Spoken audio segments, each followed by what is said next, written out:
Hi everyone, this is Professor Benjamin, and in week 6 of this course, or in session 6, we're going to cover political geography.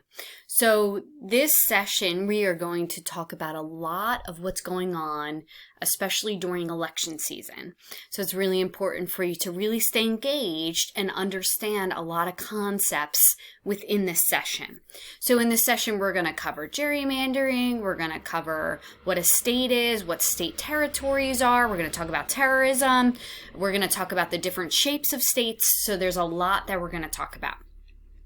Before we get started on the PowerPoint and a little bit of a walkthrough through the PowerPoint, I'm just going to kind of walk through the session. So there's a couple articles here about gerrymandering. It's really important for you to look at gerrymandering and understand gerrymandering because, number one, there's some forum questions, but also at the end of this session is your third assignment due this semester, and that actually deals with gerrymandering. So before you submit your assignment by the Sunday due date, you also want to make sure you've watched the video to help you understand the requirements for the assignment, because a lot of students don't actually watch the walkthrough videos or read the rubrics. So I want you to make sure you do that before you actually submit your assignment so that you understand the expectations that are required by you so that you can earn an A on these assignments. This assignment is not allowed to be revised. So the only two assignments that you're able to revise are either the urban patterns or the population assignment. So make sure you give this assignment your all because you will not be allowed to revise this assignment. The other thing is that please remember that there are no dropped assignments. So assignments are not allowed to be dropped. The other thing is that you will have your forum post due by Tuesday and a response post due by Thursday. You will also have a quiz due on political geography. Also, please remember on our forum posts that number one, we include the question at the top, that there are requirements in terms of length. Initial posts at least 300 words, response posts at least 200 words.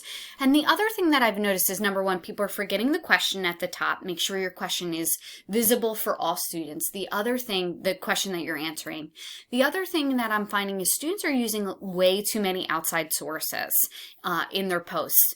You are giving tons of material within these modules that you can answer these questions with. Now, an example I get, right? But make sure that you are using the sources I've given you for the basis for your material for these sessions. So the textbook, the textbook reading, the PowerPoint, and all the additional articles. If you have questions, make sure you reach out. So let's walk through here. So we have these gerrymandering articles. We have a podcast on North and South Korea because we're going to talk about territories and states. We're going to talk about the EU in this session, so make sure that you read this article, and Brexit, of course. So there will be some discussions on the EU as well as the UN. So make sure you understand those. Remember, Brexit, right? A lot of people are confused on what that means, and this article kind of just gives you a little breakdown on what is going on with Brexit in terms of the world and what does that mean for the EU, etc. Okay, so let's walk through this PowerPoint here. Right here, don't forget to read the description. It will tell you the chapter and what sections of the chapter you will be reading in your OER textbook. Here is the PowerPoint, so I'm going to head up to the top of the PowerPoint, and we're going to talk about political organization of space. So political geography is the study of the ways in which humans have divided up the surface of the earth for purposes of management and control. Political geography means politics and geography, right? So this has to do with how we manage and how we control politically the earth or the land. Actually, no, it has to do with the sea too, because we have maritime rules as well. Territoriality is when somebody or a group seeks to establish the rules governing what happens in that space, how power is shared, or not, and who even has the right to access those spaces. So there's a little bit of a difference between political geography and territoriality, so you want to understand what those differences are. We then move into the 3 different ways of how political power is expressed geographically. And there are 3 theories behind it. There's the organic theory, there's the heartland theory, and there is the rimland theory. So there's 3 different theories on how political power is expressed geographically. So organic theory is the fact that a nation must always seek out and conquer new territories in order to survive. And this was Hitler's used this theory. He believed that if Germany didn't grow, it would fall victim to Europe and the rest of the world. So his whole purpose was to go out and conquer these lands, new territories, so that he could gain more land masses so they could survive. The heartland theory, is the next theory, and this is whoever controlled the heartland, meaning Europe, really, technically, in 1904 Europe, would control the world. And so why Europe is considered the heartland, and a lot of you'll see in the next, even in the rimland, it has to do with resources. So why would Europe be considered that heartland is because Eastern Europe was abundant in raw materials and farmland, and both were needed to support a large army. And remember, a large army means power in terms of what we consider a strong country is their military presence. So in order to have a large military, you have to have resources, right, to create all of the military needs that you have. And it also need to have a lot of farmland, and that is to support large amounts of people who would then be in your army. Okay, and this is a bad theory, though, because it did not predict the rise of China and the United States. It just really always thought that Europe was the epicenter of the world, and that was the only heartland that would exist. So this is a really good video that I think you should watch to talk about that heartland theory. And then the next thing is rimland theory. And this was proposed in 1942, so not so long ago.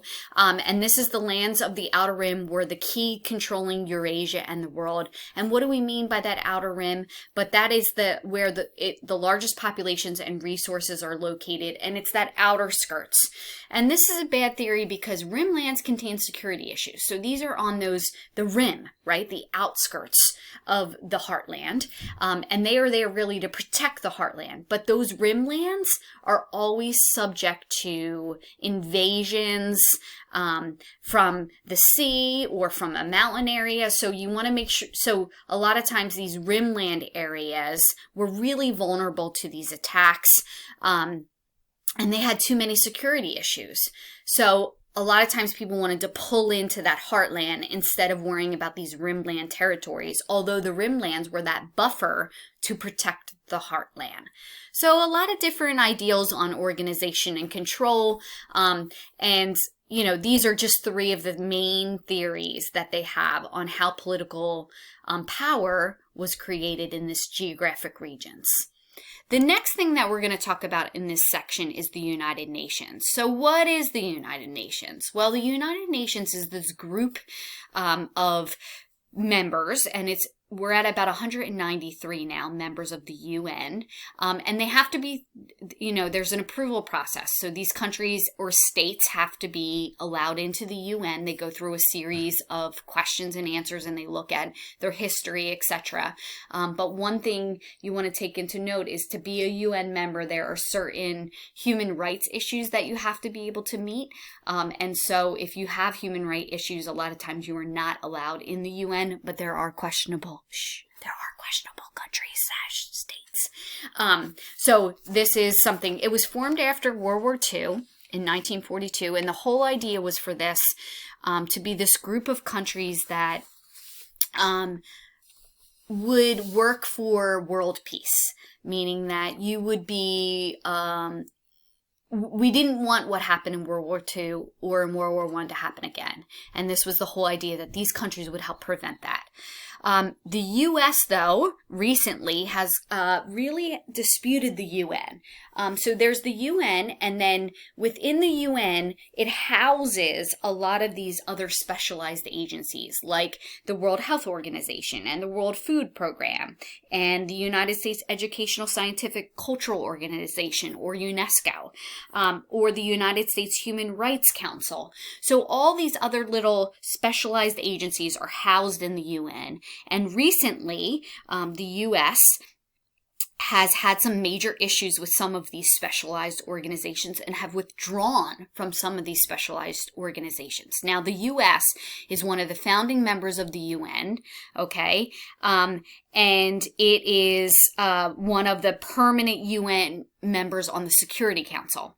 So it's going to be really hard to withdraw completely from the UN, but we have, under President Trump's administration, withdrawn from some of those specialized organizations. One of them is the World Health Organization, and Trump's administration really feels that the WHO, or the World Health Organization, didn't do enough to prevent the coronavirus from spreading to the United States. So he actually, in 2020, in the summer, he kind of said that he was going to remove us from the WHO. And in order to remove yourself from the WHO, you need to give 1 year notice, and you also have to pay any unpaid fees. Right now, the United States owes about $190 million to this as unpaid fees. Trump says he's going to do this, that it's going to be, if he is reelected in the 2020 campaign, or the 2020 campaign, he is going to withdraw us from there. So we'll see. Now, Joe Biden has said that he would reinstate us back into the WHO again if he is elected president in the 2020 campaign. So there's a lot going on here. Okay, there has been other individuals who have asked for us to be removed from other parts of the UN. I don't know if all that is going to happen, but definitely under President Trump, we have removed ourselves from WHO, from UNESCO, and from the United Nations Human Rights Council. So just so you know, the idea to remove us from the United Nations is motivated by a perceived threat of U.S. sovereignty, and the threat that the U.S. is a potential, that the UN is potentially too strong of it would become a major government force. I don't personally believe in any of this, but this is why there has been some perceived notions that we should be removed from the UN.